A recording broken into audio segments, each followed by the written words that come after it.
This is one of the old cottages that's still surviving here in Little Hill of Glenfin here. But anyway, the cottage goes back for hundreds of years. And first of all, I must say, this was the heart of the house. Yeah. There was no such thing as central heating. There was no such thing as stoves, cookers, which they have today and never used. But these things here was turf was got in the mountains. They cut turf in the mountains, and they worked at the turf, carried them on their creel home, and then we had a big fire, and that there was for boiling potatoes. Now, that there was for baking bread. That there, I'm not going into all the details, it's too long, but that there was for baking bread. This is the tongs. This was the tongs used for putting on the fire.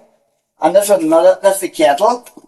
And this is the pot, a wee pot. And they used to make a bit of porridge in that. Now, this is one of the old tongs. That there was used for toasting bread. Yeah. And this was one of the old tongs. But that was all after you got up out of bed. Well, but this was the granny's bed. Yeah. That wouldn't be for me, it was for granny. That was old granny. See, I was for the cottage. And this was for the granny. And she was the most important person in the house. She was your teacher. Because children that time when they were going to school, they didn't go to later, like maybe 6 or 7. Because they lived so far away from the school. So the granny used to sit in the corner. And she used to tell them stories. And she'd read the paper for them. That's how they got to know how to learn. This all they do is and then this is another thing too, the shawl. And it used to be wild for hens. Hens were a very important thing. Hens and cows. First of all, you had hens to give you the eggs. You needed the eggs, and the second of all, then the cows for giving you milk. Without that, there were no lorries and up and down. Now it's milk that time. You got the pure milk.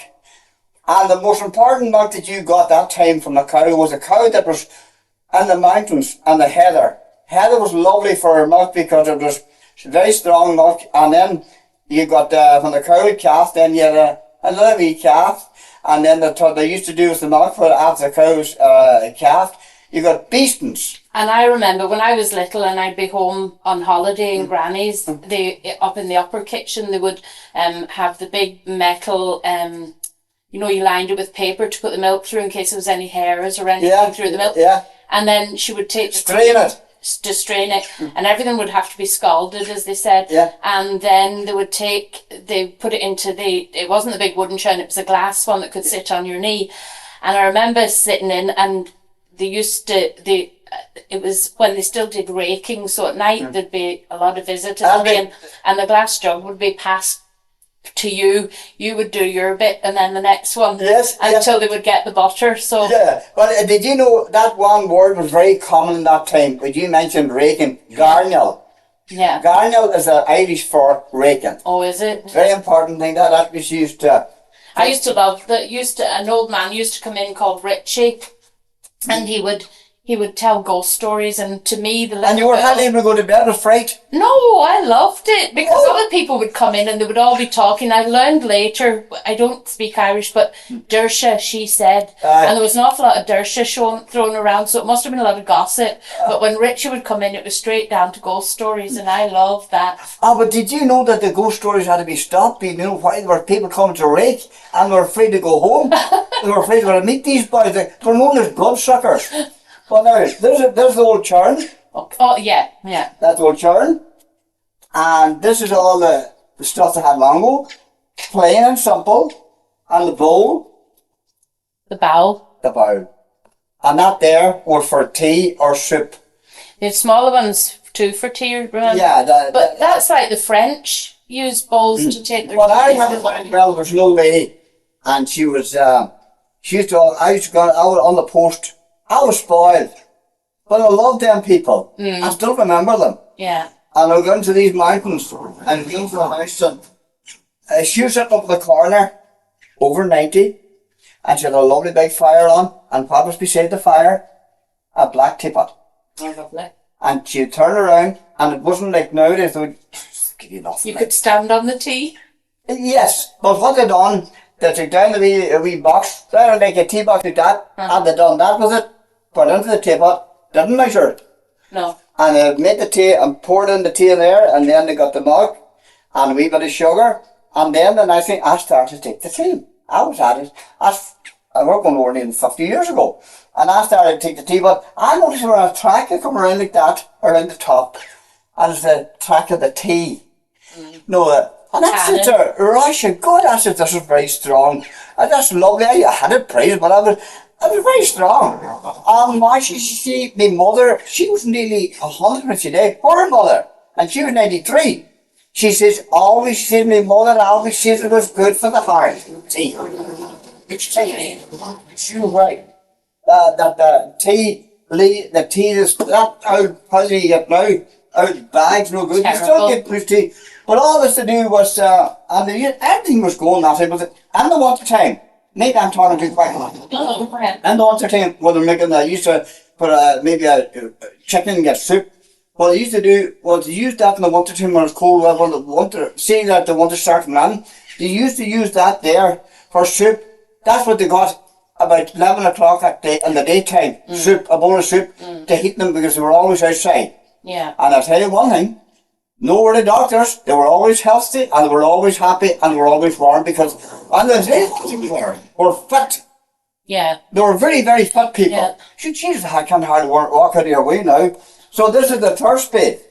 Is that spa do or something? That's the, what do you call this bed, the thirst bed? Is it spa do? No. Spa and mowing. Spa and mowing. You could put there's another name on it too, but that there now is a thirst bed. And there are a couple of different types of thirst beds. There's one that people used to use on the go out and cut on their own with a bend on it. That's down in Mayo, the west of Ireland. You got that kind of spade. So that's that. We were up at my great uncle's place, and I said they had turf on the land, and I said, Sean, we'll go and try and do this. So one of the great uncles said, you watch your fingers because that's very sharp.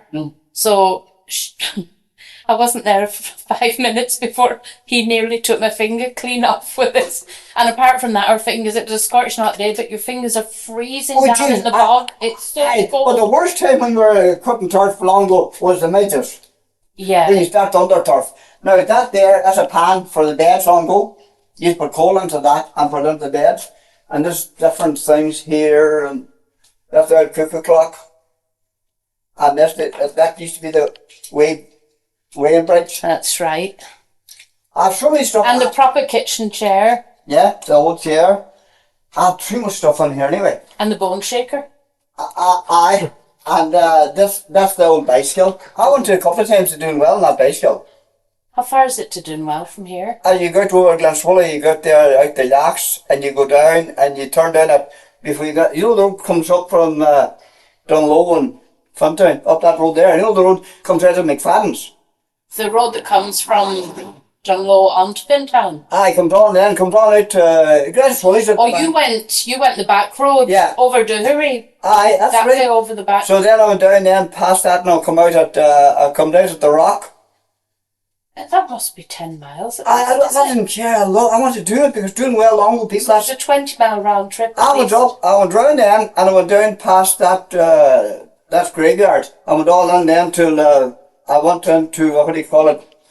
What do you call that wee village where the thatched houses are?